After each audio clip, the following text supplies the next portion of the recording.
Hello അസ്സാം വലൈക്കും.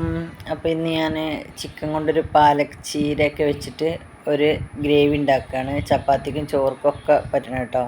അപ്പോൾ ഞാൻ 2 കോഴി എടുത്തിട്ടുണ്ട്, ഒരു 4-5 വലിയ ഉള്ളി എടുത്തിട്ടുണ്ട്, ഒരു 4 തക്കാളി എടുത്തിട്ടുണ്ട്, പിന്നെ വെളുത്തുള്ളി ഇഞ്ചി പേസ്റ്റുകൾ കേട്ടോ.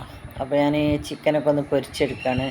അതിൻ്റെ കൂടെ പൊരിച്ച് കോരിയതിന് ശേഷം ഞാൻ പട്ട ഗ്രാമ്പൂ ബേ ലീഫൊക്കെ ഇട്ടിട്ടൊന്ന് വഴറ്റി കൊടുത്തു.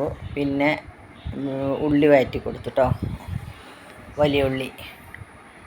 പിന്നെ നമ്മളെ പാലക്ക് ചീര തിളച്ച വെള്ളത്തിലിട്ടിട്ട് ഒന്ന് ഊറ്റിയെടുക്കുക. എന്നിട്ട് തണുത്ത വെള്ളത്തിലോട്ടിടുക. ഒന്ന് മുറിച്ചെടുത്തിട്ട് ഒന്ന് ഇതുപോലെ ചെയ്ത് കൊടുക്കുക. അതവിടെ ചൂടാറി വരുമ്പോഴത്തേന് നമ്മൾ അതിലൊക്കെ പൊടികളൊക്കെ ഇടുകയാണ്. നമ്മൾ മല്ലിപ്പൊടി ഒരു 1.5 സ്പൂണ് ഇട്ട് കൊടുത്തിട്ടുണ്ട്.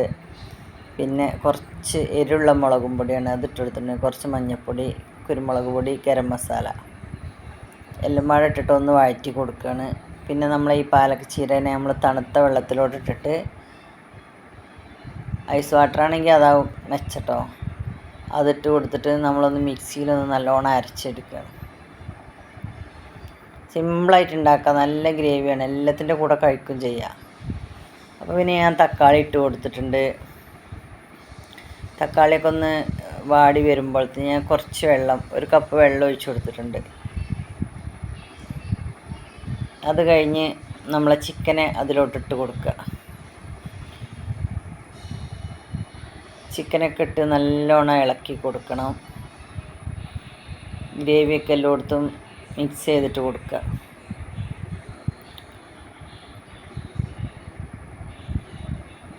അപ്പോൾ അതിന് ശേഷം നമ്മൾ അരച്ചെടുത്ത പാലക് ചീര അതിലോട്ട് ഒഴിച്ച് കൊടുത്തിട്ടുണ്ട്. അത് നല്ലോണം ഇളക്കി കൊടുക്കട്ടോ. അപ്പോൾ സിമ്പിളായിട്ട് ഇനി ഒന്ന് തിളച്ച് വരുമ്പോൾ ഒരു 2 സ്പൂണ് നെയ്യ് ഇട്ട് കൊടുത്താൽ നമ്മളെ പരിപാടി കഴിഞ്ഞു. പിന്നെ ചെറിയൊരു തിള വന്നാൽ നമുക്ക് തീ ഓഫാക്കാം. അപ്പോൾ നമ്മളത് റെഡിയാവും കേട്ടോ. അപ്പോൾ ഇതുപോലെയൊക്കെ ചെയ്ത് കൊടുക്കുക. അപ്പോൾ എല്ലാവർക്കും വീഡിയോ ഇഷ്ടമായ ഒന്ന് ലൈക്ക് ചെയ്യണം, ഒന്ന് ഷെയർ ചെയ്യുക. എല്ലാവരും ഒന്ന് ഉണ്ടാക്കി നോക്കുക. മൂടി വെച്ച് കണ്ട് ഒന്നും കൂടി തിളച്ച് വന്നാൽ ഇപ്പോൾ റെഡി ആയിട്ടുണ്ട് കേട്ടോ. നല്ല ടേസ്റ്റാണ് കഴിക്കാൻ. ചപ്പാത്തിൻ്റെ കൂടെയും പൊറോട്ടൻ്റെ കൂടെയും ചോറിൻ്റെ കൂടെയും കഴിക്കുക. നല്ല കോമ്പിനേഷനാണ്.